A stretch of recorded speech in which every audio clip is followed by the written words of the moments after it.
Brahmacari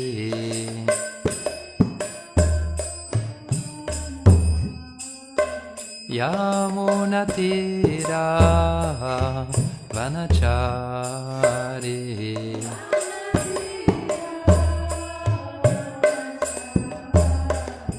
Jaya Radha Madhava Kunsha Vihari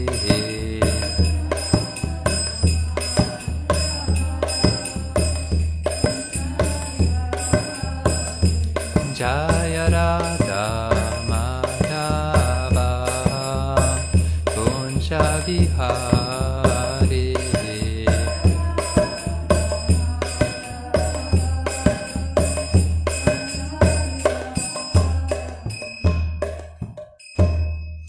Om Namo Bhagavate Vasudevaya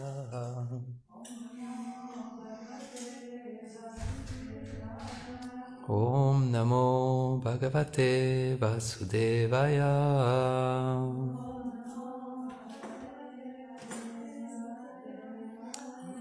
Om Namo Bhagavate Vasudevaya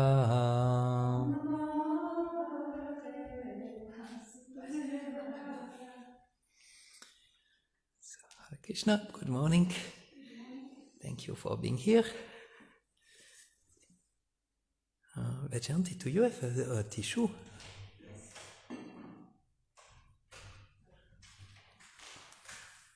So we are reading today Srimad Bhagavatam, Canto 5, Chapter 14, and we will have 3 verses, 16, 17 and 18.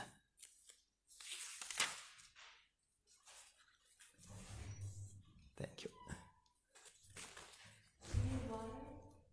No, thank you.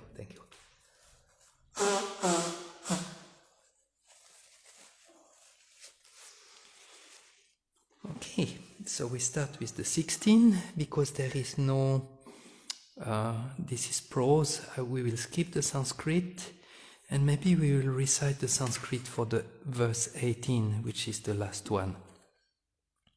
So 16. The chapter is called The Forest of Enjoyment, and Shukadev Goswami is speaking to Maharaj Parikshit. So Shukadev Goswami is a renunciant from birth, very, very exalted soul, and now he is speaking a little bit harsh of the material world. What is the material world? So it's a little bit strong, but it has some sense. It makes sense what he's writing. So the verse 16, government men, the men of the government, are always like carnivorous demons, called rakshasas, in bracket man-eaters. Sometimes those government's men turn against the conditioned souls and take away all his accumulated wealth. Being bereft of his life's reserved wealth, the conditioned soul loses all enthusiasm. Indeed, it is as though he loses his life. So there is a small purport. The word Raja Kula Rakshasa is very significant. Srimad Bhagavatam was compiled about 5,000 years ago, yet government men are referred to as Rakshasas, or carnivorous demons. If government men are opposed to a person, that person will be bereft of all his riches, which he has accumulated with great care over a long period of time. Actually, no one wants to pay income taxes. Even government men themselves try to avoid those taxes. But at unfavorable time, income taxes are exacted forcibly, and the taxpayers become very morose. So that's, I think that was already 5,000 years ago, and it's still today that one has to pay a lot of taxes. One works very hard his whole life, and so much money he had to give as a taxes. And I got some months ago, we were speaking with devotee, I don't remember if it was Croatia, Serbia or Bosnia, but there was a time when the war was there that suddenly from one day to the other, the government told the citizens, we will remove 1 0 into your bank account. That means if you had 1,000 kunas, you will have only 100. And if you had 10,000, you will have only 1,000. So that was like quite of an example of the government really like stealing the money of the citizens and doing what they want to do. So we go to the next verse, verse 17. Sometimes the conditioned soul imagines that his father or grandfather has again come in the form of his son and grandson. In this way, he feels the happiness one sometimes feels in a dream, and the conditioned soul sometimes takes pleasure in such a mental concoction. So there is also a small purport. Due to ignorance of the real existence of the Lord, the conditioned soul imagines many things. Influenced by fruitive activity, he comes together with his relatives, father, sons, and grandfathers, exactly as straw gathered together in a moving stream. In a moment, the straw are thrown everywhere, and they lose contact. In conditional life, the living entity is temporarily with many other conditioned souls. They gather together as family members, and the material affection is so strong that even after a father and grandfather pass away, one takes pleasure in thinking that they return to the family in different forms. Sometimes this may happen, but in any case, the conditioned soul like to take pleasure in such concocted thoughts. So here we see that when someone that is very dear to us is leaving his body, as a natural, because the affection is just so strong, the attachment is so strong of that person that he leaves, that one might start to think, oh, maybe he took birth again in my grandchild, because he looks a little, he did so, and my grandfather was doing so also, so maybe is he, and because of this very, very great attachment that one might have for family members. I always remember we had once, my spiritual master was doing with us a death meditation in which we will die. And we know from Bhagavad Gita that Krishna said at the time of death, if one remembers me, he comes to me, he comes to my planet. So we were doing this death meditation, and we were walking in the snow with friends. And then suddenly the wind comes, more snow, and you lose direction, you don't know where you are, and then suddenly you lose your friends, and you just keep walking to not freeze to death, because it's so cold, but you don't know even which direction you are going, and then suddenly you fall into a ditch. And then you cannot move anymore, you are blocked, and then it gets cold, and your limbs start to get frozen, and then you die. That was the meditation. And I always remember in this meditation, at the time of death, my thought was, Mommy. Mommy. And I mean, wonderful mother I have, it's all good, but I could see how the whole attachment is there, and if that would have been my real life, I would not have been ready to go to Krishna. I will just took birth again in this material world, maybe close to my mommy somewhere, I don't know. So this shows that in all the attachment of this material world, it is this family attachment that is the strongest, and to some extent it is normal and it is good, because family members most probably gave us education, they took so much care of us, so much time, so much exchange, so it's actually totally normal.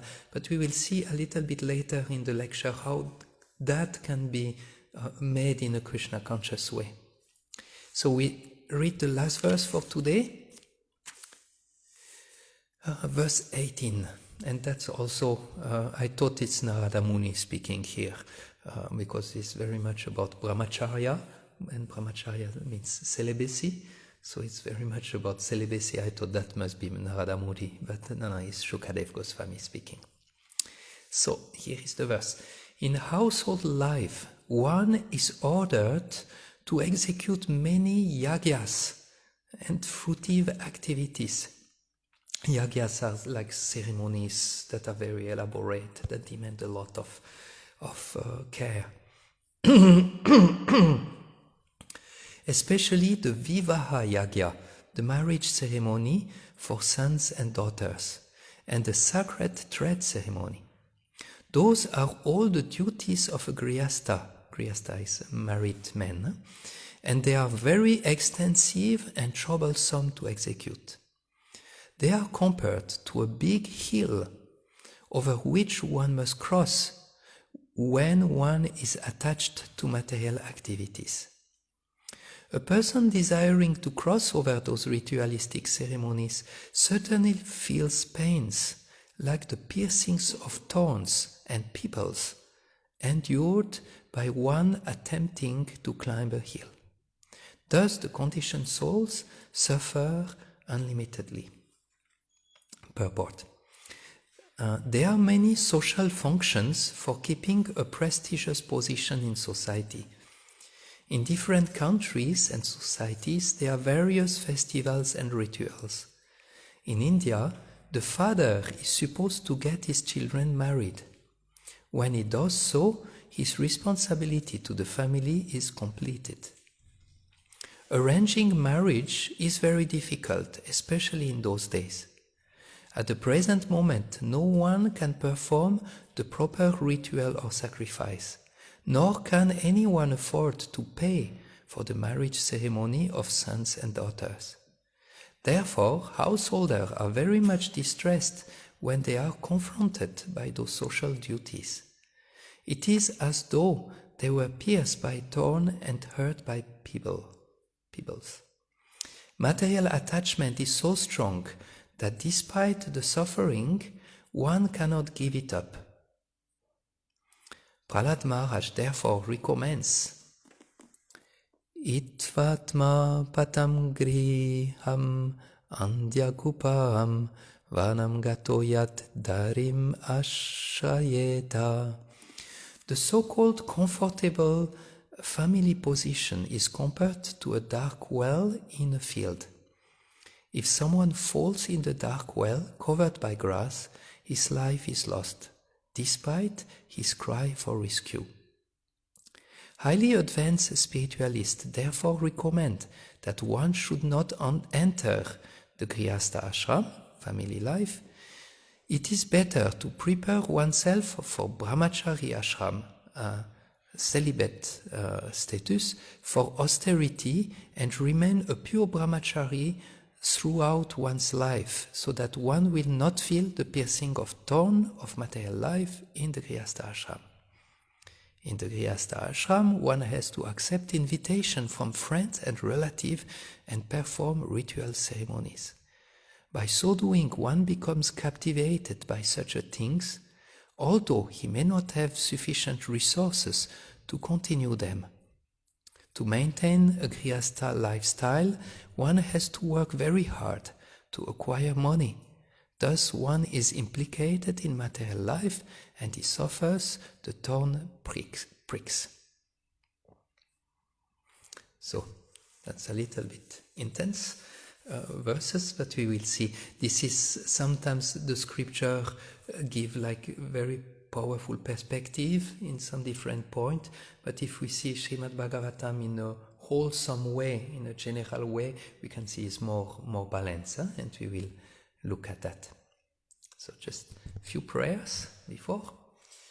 Om Gyanatimirandasya Gyananjana Shalakaya Chakshurumilitam Yena Tasmai Shri Gurave Namaha Sri Chaitanya Manobhishtam Stapitam Yena Bhutale Swayam Rupa Kadamayam Dadati Svapadantikam He Krishna Karuna Sindhu Dinabandho Jagatpate Gopesha Gopika Kanta Radha Kanta Namostute Tapta Kanchana Gourangi Radhe Vrindavaneshvari Vrishabhanusute Devi Pranamami Hari Priye Panchakalpatarubhyascha Kripa Sindhubhya Evacha Patitanam Pavanebhyo Vaishnavebhyo Namo Namaha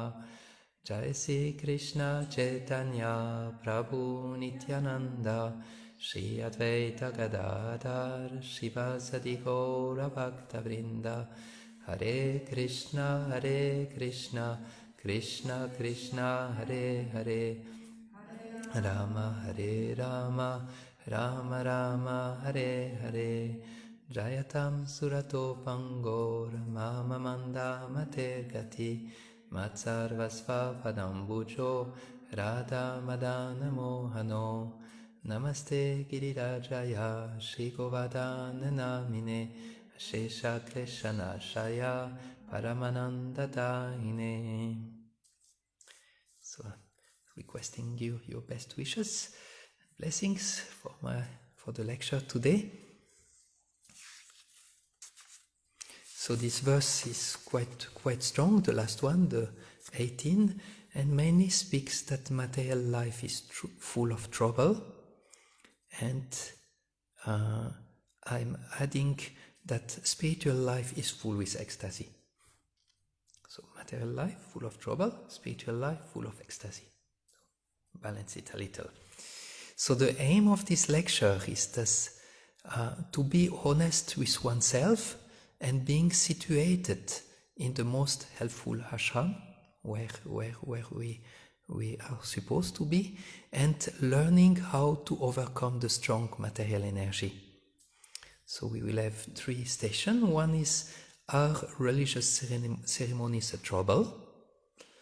Then the second is, how can we overcome the very strong material energy? And the third one is marriage life a good idea? So we have 3 questions that we will look for answers. So then in this verse, we hear it's just repeated.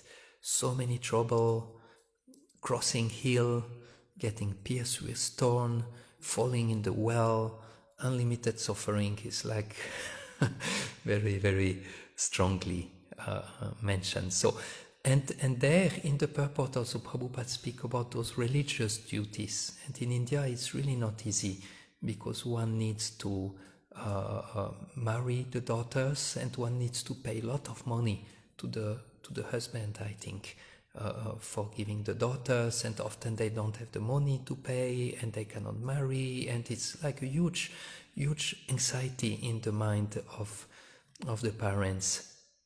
So are the religious ceremony a trouble?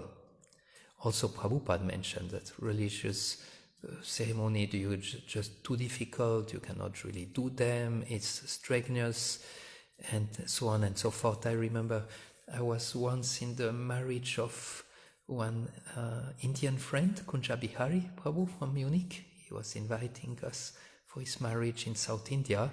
So the marriage was lasting around 1 week, and it was a lot. It was a lot of money to make all these things on, and it was a lot of ceremony and these small items, and really very, very complicated. I was remembering yesterday our marriage with Vajayanti. We also did it in India. We did it much more simple, but still it was really a headache. We were so finished during the yaga. We were just so finished that the person who was taking picture was saying, "Smile, smile." We were so that's sometimes intense, all those ceremonies.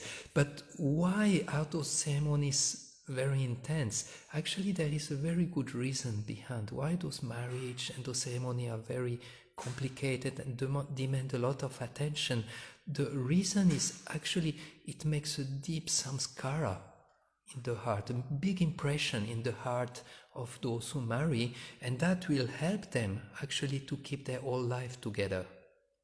Some they say it's just so difficult and strenuous that you don't even think to marry another time. One time is enough, you don't do another time. But another reason, it makes really a deep impression in the heart that you know, okay, no question of changing or married again or something like this. That's also one of the reasons why those ceremonies are so strong and so elaborate and to some extent troublesome also. So I was thinking, without religious ceremony, marriage could be very easy. Just go to the office, sign some paper, and that's it. And this is very much the situation in this world at the moment, where people want to have everything as easy as possible and as free as possible. And then we see what is the result. So many divorce, so many couple breaking. And what is the result of all of that? The children, the progeny, are actually suffering and have traumas from childhood. And then the children that grows up, they are disabled. They are actually not working properly.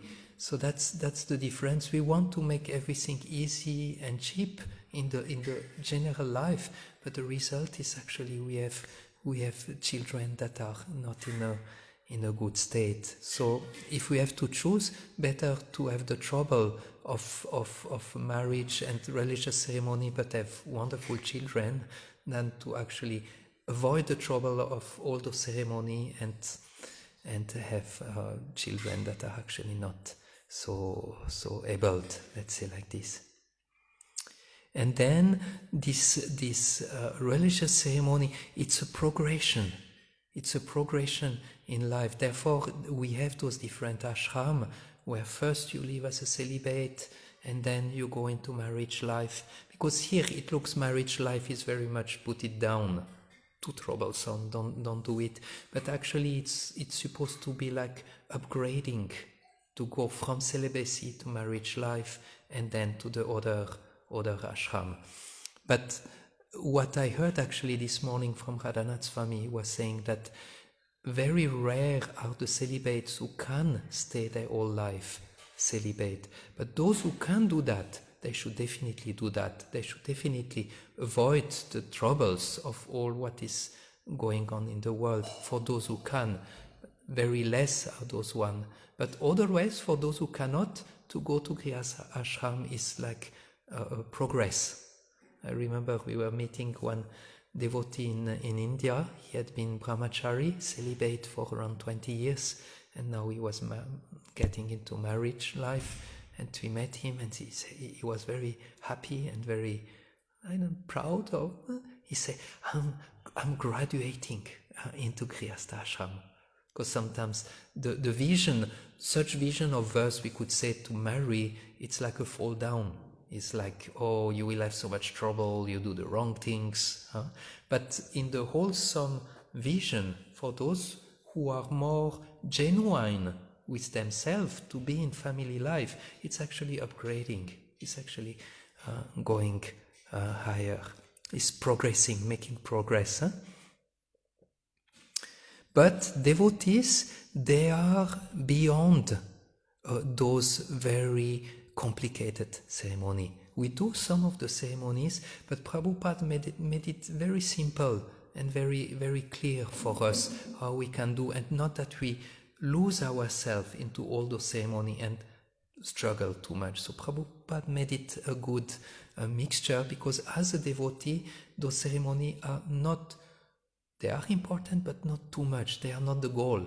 The goal is actually to be pleasing Krishna. This is really the goal. And here I found a very nice quote in my personal reading that speaks that for a devotee, all those difficult ceremonies are not to be fully taken care of. So this is from Bhagavatam 10:87-41. The devotees hold firm to the Supreme Lord's lotus feet by unrelenting Krishna consciousness. Maybe Diana, would you be able to tell us what is unrelenting? What means unrelenting? Like never stopping. Okay. Relentless. Like, oh, he's relentless. He keeps doing. Okay. Good. So the devotees, they hold firm at the lotus feet of the Lord by their unrelenting Krishna consciousness. And so they need not strictly adhere to the ritual, commands and prohibition of the Vedas. They can fearlessly ignore the apparent good and bad reaction of the work they do only for the supreme pleasure of the Lord. And they can equally ignore whatever others may say about them, whether praise or condemnation. I found so beautiful, huh? The devotees are so much connected to the lotus feet of the Lord and so much engaged of the service of the Lord that they have no fear that they will get any bad reaction of what they do. No fear at all. And they have no fear at all of what other people will think of us. This is usually like one of the main fears we have, what other people will think of us. So that for the devotees. And here, listen to that, it's just so beautiful. To next sentence. A humble Vaishnava, absorbed in the pleasure of Sankirtan, glorification of the Lord, pays little attention to praise of himself, which he assumes mistaken, and happily accept all criticism which he believes appropriate. So this Vaishnava, humble Vaishnava, whenever he is praised, he just takes very less attention of those praise, and he thinks this is mistaken, this is not really true. But when he receives criticism, then he believes, okay, this is appropriate. He with happiness accepts criticism. I thought, wow, this is really beautiful. So the answer of the question, are religious ceremonies a trouble?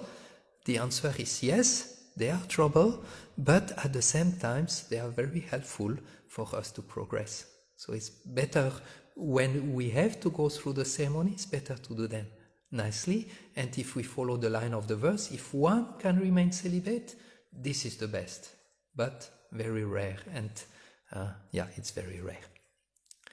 So then the second question, how can we overcome the very strong material energy?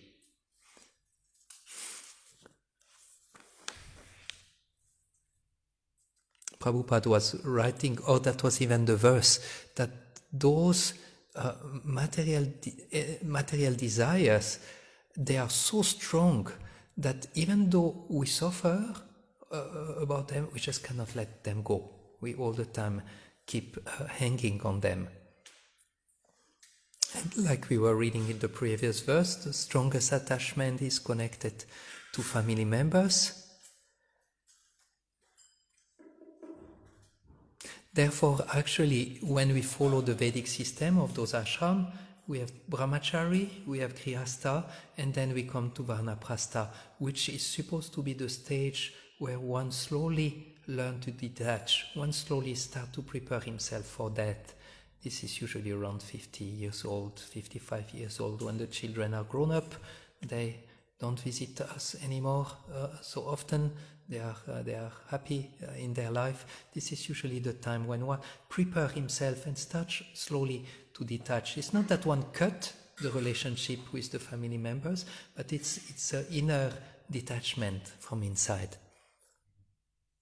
So how do we do with this very, very strong energy? Often I found few verses where it said the material energy is just embracing the living entity. It's embracing us and keep us strong in our embrace. And what happened when we are embraced by material energy? Illusion. We we forget who we are and we get deluded. Huh?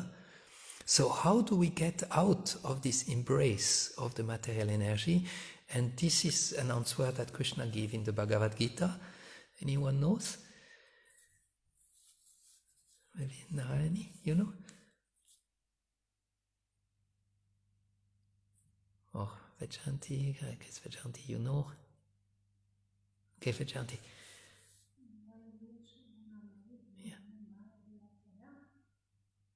Mamevaye prapadyante mayame tat tarantite. Krishna said this material energy is just so difficult to overcome. So if Krishna said it's difficult to overcome, then for us it's almost impossible. But then Krishna, but if one surrenders unto me, that's it. He will be free immediately from this material energy. And I found another beautiful verse in my private reading that speaks about that. So I will read it. It's 10:87-50. Until he chooses to accept the mercy. So that's very nice because it's connected, surrendering to the Lord, it's connected in accepting the mercy of the Lord. That's very, very beautiful. So much mercy is there around us.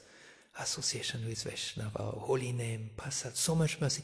So here, accepting this mercy is like synonymous with surrendering to the Lord.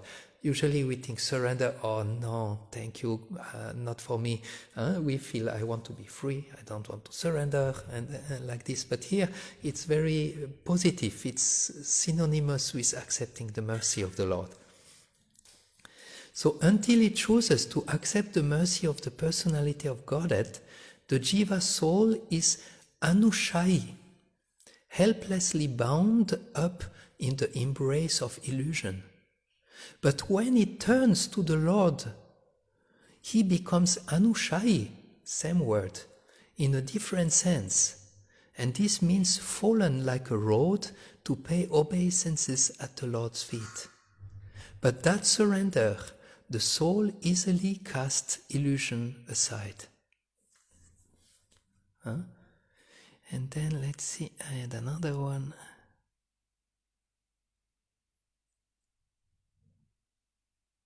Yeah, that's a little bit different point, but I have it there because we hear about the pain and trouble of material life. But the next quote explains what is actually the real pain in the heart of the living entity. What is the greatest pain? The greatest pain of material existence, it is not misfortune in this life or being sent to hell after death. No, it is the emptiness of having forgotten one's eternal relationship with the personality of Godhead. This is the real pain, the emptiness that we feel in our heart when we are not reconnecting with the Lord. So Bhaktivinoda Thakur gives actually a very nice way to look in this point of family members and detachment, attachment.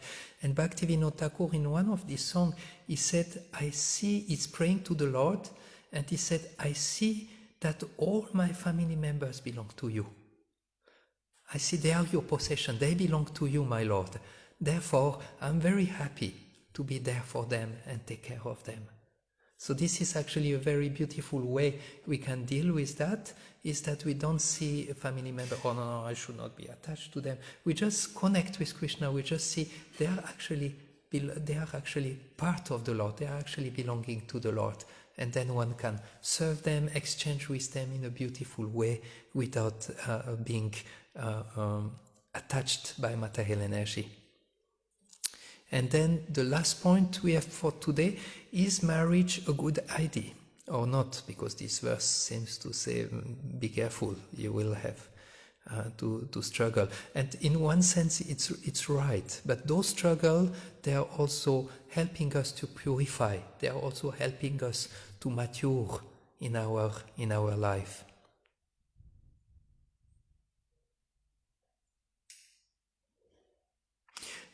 So when we speak about this Brahmacari Ashram or this celibate ashram, once I heard very interesting quote from a Bhaktivedanta Purna Swami usually the celibate, they are dressed in saffron color.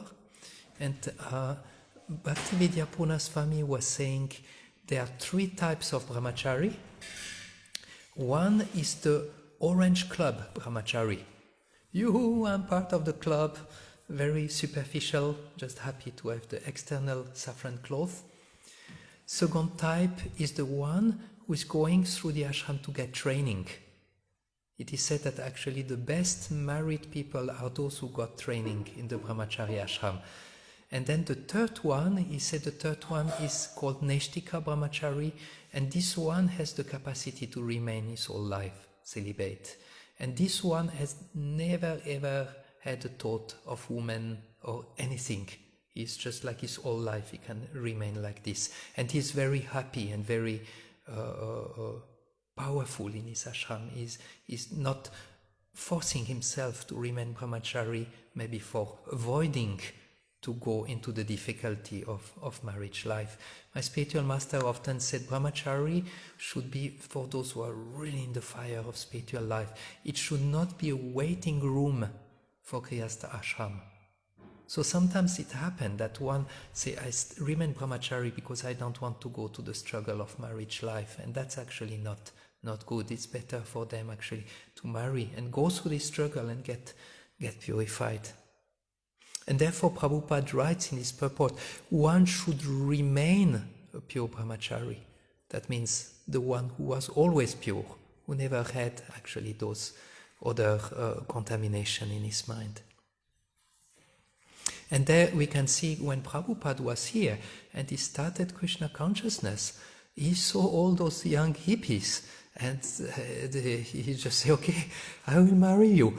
Better you marry. Better you cannot be celibate. You were already hippies, you were already doing so many stuff with other women and things like this. The best is you do it in a religious way. You get properly married and you fully follow some of the rules of marriage life. And we have also statistic in our Krishna consciousness movement that I think over 90% of the brahmachari, they get married, which shows that actually it's very, very natural progression in the ashram to go into the Grihastha ashram. Okay. One thing that can be, and here let me see how I can present this, that it can be also relevant for all of us. Most of the, we have this category of special brahmacharis who can remain their whole life like this, but for most of us, we are human beings, and they are also human beings, but we need also depth in exchange. We need persons that we can open our heart and tell everything that is in our heart. And often that is done into the marriage life, because we become actually like best friend with the other partner, and we can share all those things and receive guidance. And this is like very, very important need, that for those who are single or remain single, they have to actually make effort in developing friendship or close friendship with other people, to have this depth of exchange for them to be balanced and be happy in their heart. If one cannot really exchange what is happening deeply in his heart, then most of the time one cannot be happy. One all the time remain unfulfilled inside, and this exchange is actually helping very much persons to be balanced and happy. I remember we have often Adipurusha, who is visiting Golokadam. He is a preacher who is a long life brahmachari, and when he comes here, he always contacts another. Is it you? Who makes sound with your mobile? I'm joking. No, maybe it's Vajayanti's mobile. No? Okay. Who cares? So when Adipurusha comes to Golokadam, he always makes sure that he meets with his good friend who is living in Dortmund, which is 3 hours drive.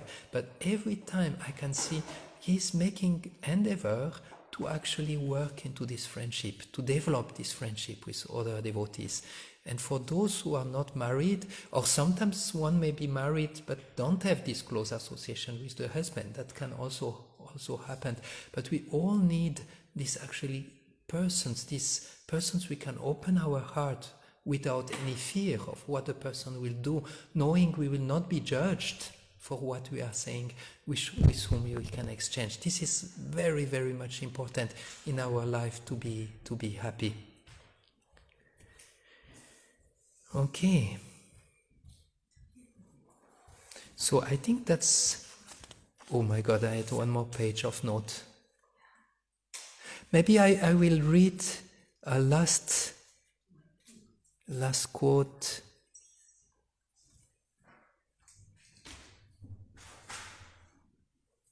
That's the problem when you take too much time to prepare a lecture. You get too many quotes. Okay, I read. This is from Kardama Muni. Actually, the whole Bhagavatam is just so many Grihasthas are there. There are also some Brahmacari, but a lot of examples of Grihasthas who are very successful and very powerful and very spiritual. And one of them was Kardama Muni. Kardama Muni was a renunciate, and he felt that sometimes I have desires inside of my heart to be married, and he thought I should fulfill this desire. And that's very, very beautiful purport that Prabhupada writes about Kardama Muni. And that's also very, very important. One of the aims of the lecture is that we are honest with ourselves to see if we, I guess every one of us, it's clear we are not a long life brahmachari, because there's not even a man in the room for the lecture. But maybe one brahmachari is looking on the internet and might benefit from that. But it's important. Radhanath Swami this morning was saying it's better to be a honest grihastha than a dishonest brahmachari. And when one has those strong desires for marriage in his life, then actually it's better to go through the state of grihastha life. Otherwise, I heard recently one very, very senior brahmachari at 55 or 50 years old or 55, he decided to change his ashram and marry. Because he felt I'm too lonely. I don't have this possibility to actually exchange in a deep way. So here is for the ending quote. Kardama Muni, he was like a renunciate, expressed his material inability and desire before the Lord by saying to the Lord, so he even prayed to the Lord. He said, although I know that nothing material should be asked from you, my dear Lord, I nevertheless desire to marry a girl of like disposition. So that's very important. Of like disposition, that means that she has same desire than me. She has same goals than me. She wants the same things that I also want in my life. Basically, the proper person, the proper match. Kardama Muni is very honest with himself. Yeah, you can see that in his heart. Then Prabhupada writes further, no more than 25 years ago, parents in India used to consult the horoscope of the boy and girl to see whether there would be factual union in their psychological condition. So interesting also. Here Prabhupada speaks of psychology, how psychological compatible the couple will be.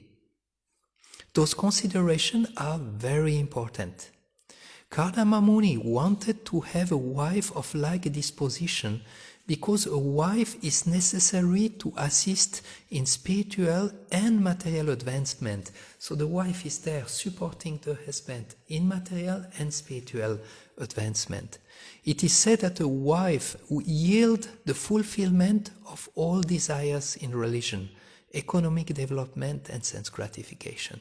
If one has a nice wife, he is to be considered a most fortunate man.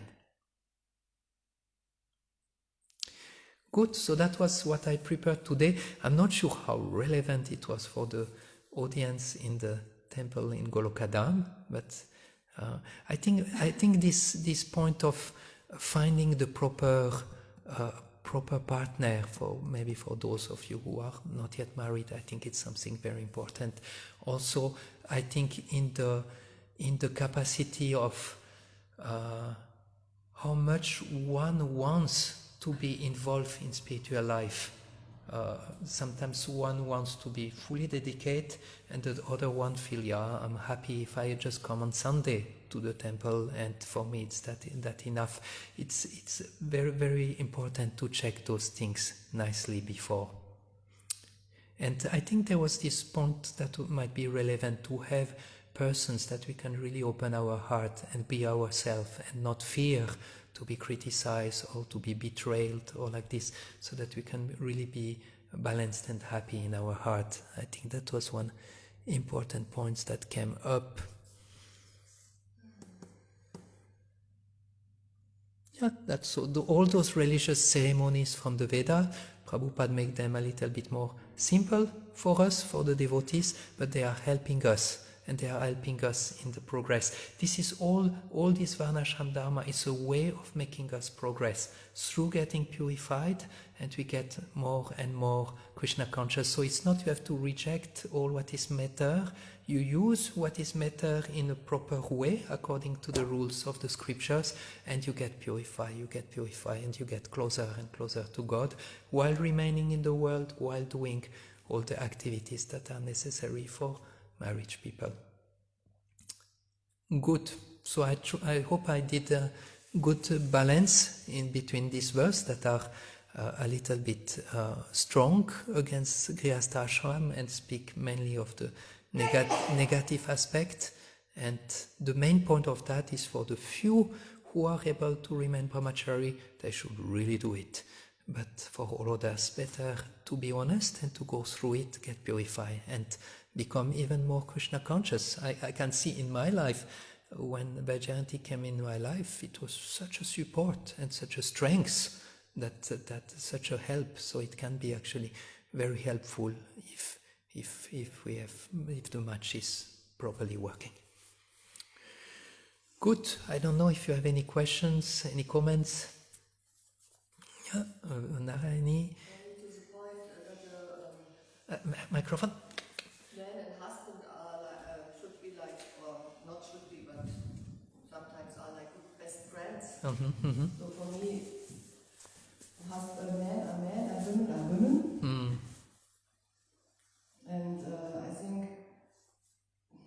if you always think, oh, my husband is my best friend, I don't need other friends like this. I can open my heart only to him. That's enough. I think men cannot understand women as women understand women. So this is what I want to say. This is very, for me, my experience is sure the husband should be always on the first, on erster Stelle. The first, yes, but there should be also best friends, women friends. Only one or two, not so many, it's not needed, but so this is very helpful. That one don't think, I am only with my husband, I do everything only with my husband. I cannot go somewhere only alone or something like this. This I feel it's not healthy for long life.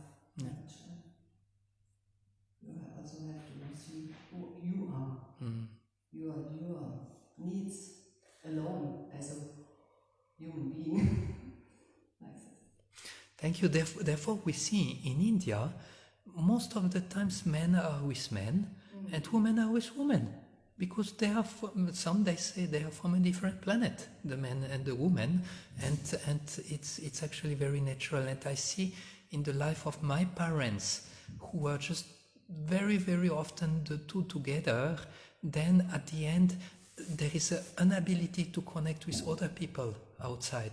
And I always feel it's actually very, very necessary for the wife and for the man to have in plus some friends that they can also open their heart and discuss all those things.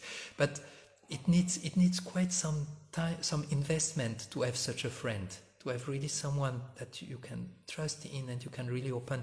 It needs some work on, but very valuable comment. Thank you. Very good. Well, if you don't want the kitchen devotee to hear, Because I okay. want to ask something but it's not connected to the topic.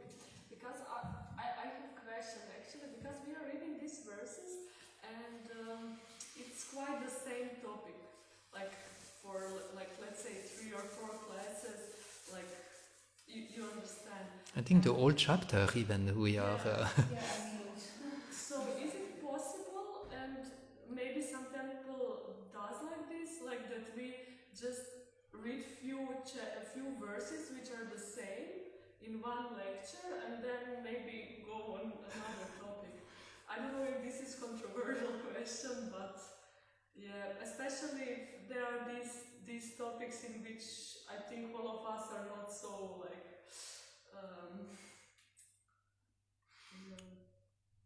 I guess it could be. I guess it...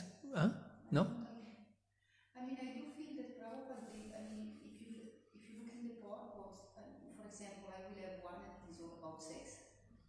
But from my side, I found out this is relevant. It brings always some principle, Prabhupada, that you don't have exactly to speak about. Yes, in subtle ways and different ways. I don't know, for me, they're relevant. We can always, or no, we can always find different ways. I mean, in one sense, like I do today, the verse is quite negative regarding material life, but we can bring it into perspective. We can bring, like if you speak to some people who see like this, what will you tell them? So to look from the other side is also an interesting way to deal with. And to see, what is there for us to learn from that, even though it's maybe not super relevant. But there are also verses of calculation of time according to the atom, where it's just like scientific, like anything. You just don't understand much when you read. But I think as a matter of respect for Srimad Bhagavatam, usually we... But your question was not to skip verses, was that we read a little bit more of them in a row. Huh? Yeah. Because some of them have also like short purport or... Yeah, when short purport is there, that's no question. And we do that also with Chaitanya Charitamrita. Often we read quite some verse that have the same. But I think that might be a question for Histagosti, if everyone is... We can leave it also on the one who lecture, if you feel okay. Yeah. When you arrive to the point that you have like something to say. Just we have to make sure we don't give a headache to Krishna Karuna, who wrote all the verses for the full week already, so that if in case we take a few verses that we can tell her, I think it should be all right. As long as we keep reading the whole Bhagavatam, I think it should be all right if we don't elaborate in all the single, I think. There was, I think, also a verse from the seventh canto, I think, from Prahlad Maharaj, Yeah. also quoted, so one can also jump into the seventh canto from this verse and Yeah, you can connect with some other subjects from other. Yeah, it's not easy to prepare on these lectures. If it's especially like few times, then it's like, already everyone said. No, but from my side, it's also to think, okay, if the Bhagavad is telling us so much, what is the reason behind it? I don't know. Also, yeah, maybe for us also to think deeper. I don't know. What do you think, Mani Manjari? What is your opinion? I think there is always a way that every person who speaks look from some other maybe direction or other angle and maybe stress. And also it's so much connected stories in Bhagavatam, and it's also so many things which you can touch which are connected with. So there is a variety because Bhagavatam is unlimited. Microphone, please. On purpose we don't use, I didn't. I can use It's okay. It's for our devotees, no? They are in the kitchen, they are in the back. I thought because online maybe it's not relevant. It's okay, it's okay. Right, they cannot hear the mic. Yeah. It's okay. I would like to say that there were many people already speaking on this tema, and everyone was so interesting, and everyone touched some other point, and it was like also the persons having another experience and realization, and then they somehow connected with some other things, and it was actually every lecture very deep and inspiring. Vishnu Chandra, oh my God, he was speaking so nicely. I always think about this point. Actually, it's connected. But he said another story how, and Bhagavatam actually says that Grihastha life, actually married life, is not for enjoyment, it's for purification. So, how someone should be purified, this is the point. And then he was speaking about gunas. For example, he stressed on gunas from the real nature. On this motto. And it was so interesting. Someone else can, I don't know, I'm now reading, because I have to give the lecture in a few days. I'm reading Bhagavatam first canto, and it's every verse is about it. You can quote all the verses from first canto of Bhagavatam on this tema, you know. It's unlimited. So, and then I go deeper in this subject. It's because we can just say, but you can go much deeper, and it's all connected. It's the story of life, actually. And I think, everyone should find something, and if you really think about it, then Krishna inspires you from inside and give you you hear something, or the lecture, or you just read something, and you can then connect it, and like this. So, because Bhagavatam is transcendental literature, it's unlimited, it's inconceivable, and everyone can somehow approach from some. This was actually what Vishnu Chandra said, that according to the guna in which you are mostly, you will get the wife. Did you listen to the lecture? I was there, I don't remember that. If you are in Tamaguna, yeah. you will get a wife which is like the Durga's representative. Yeah, right. And then she will kick you and love you in a heavy way to show you what you should do and not to do. And then if you are in the Rajas, then you will get a wife which is like is representing Saraswati. This means she will teach you on the mental, intellectual level what is wrong, what you should do or not do, or like this. And then if you are in the Sattvic, then you will get a wife as a Lakshmi Devi representative, which will help you to get all the material and spiritual richness, to become rich, in all points of view, material and spiritual. And if you are transcendentalist, then you also need a wife, but this one will be representative for Radharani, which will love you unlimitedly and unconditionally. And whatever you do, she will be with you and she will love you and she will support you like Radharani do with Krishna. So this is amazing. That's why also pure devotees are married. All the devotees of Lord Chaitanya's associates, they're all married persons, even Panchatattva's, everyone, even Lord Chaitanya, because it's natural, Prabhupada says it's natural.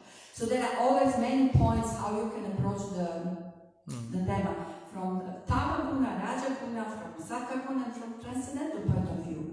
And everyone can add something. It's very, very vast. And it's actually very actual for all of us, because we should find ourselves where we are now. And what is at the moment our point. Maybe we will be born again, let us see which guna we will attain, and which we are now actually. And like this. So we can think about it. Yeah. Okay, thank you. Someone else wants to say something? This was so good with these gunas, no? I was just wondering, because you were saying that marriage is about purification, and then you were talking, one of your first quotes was like material, I forgot the word you used, but you said something like spiritual is ecstasy, ecstatic, is that what you said? And the material is, I forgot the word. But during this purifying process, is this an ecstatic process? Because she said it's not about enjoying it necessarily, it's not about... So ecstasy and enjoyment, I can just... Yeah.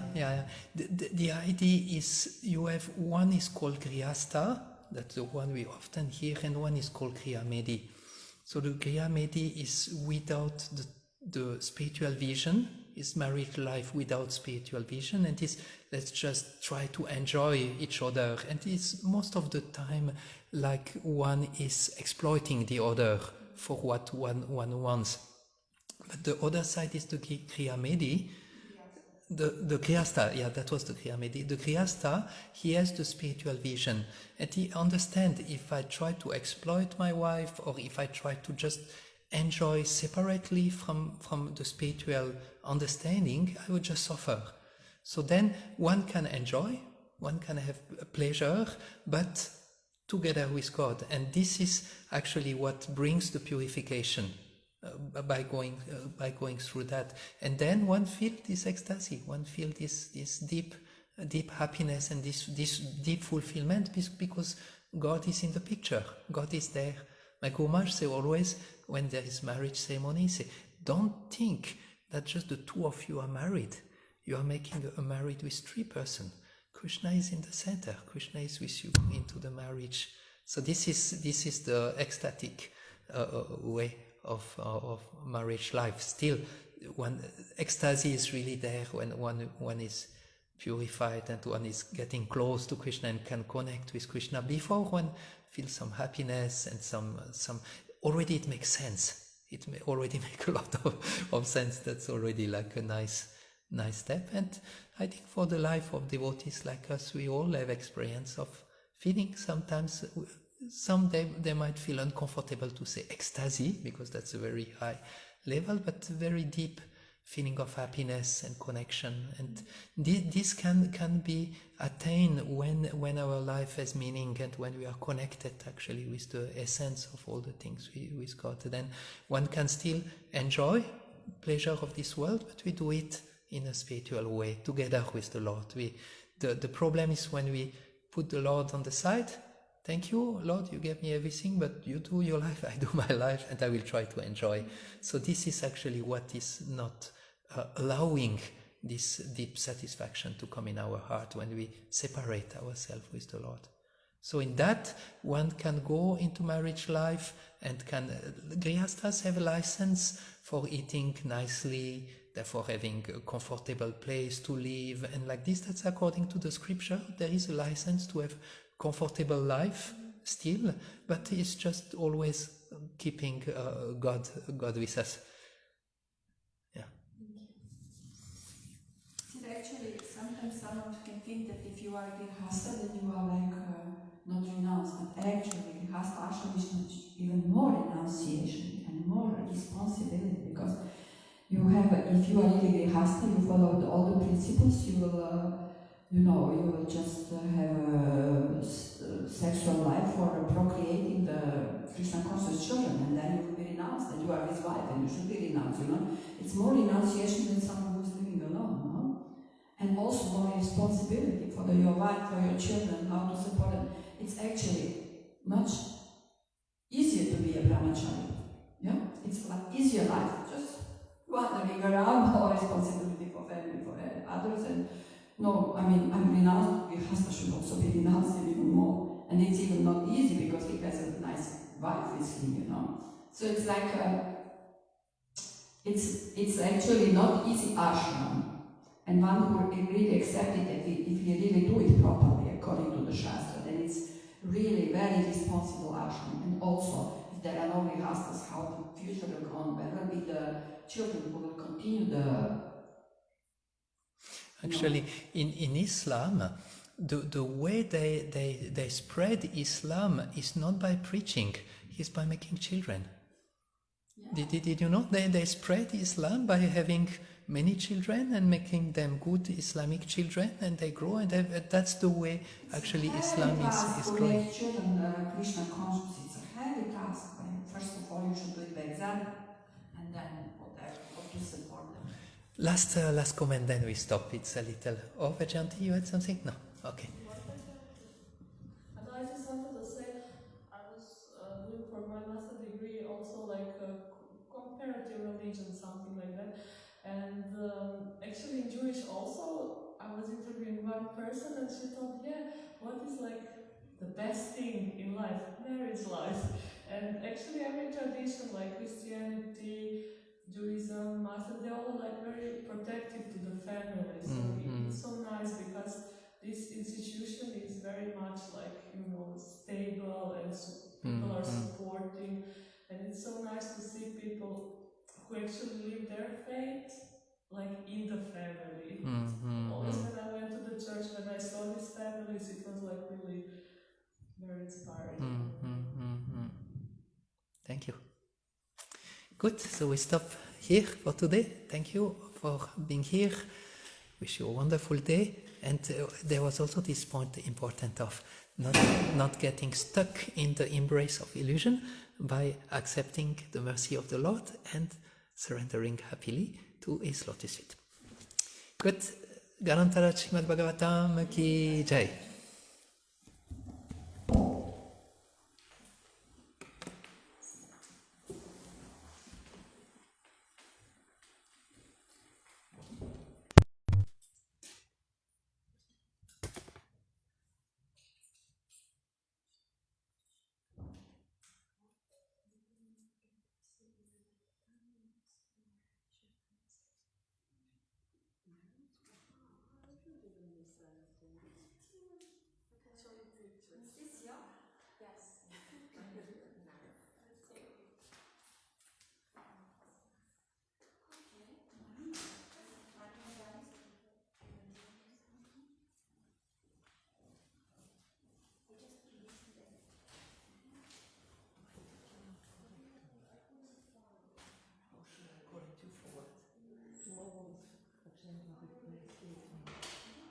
We had 16, 17.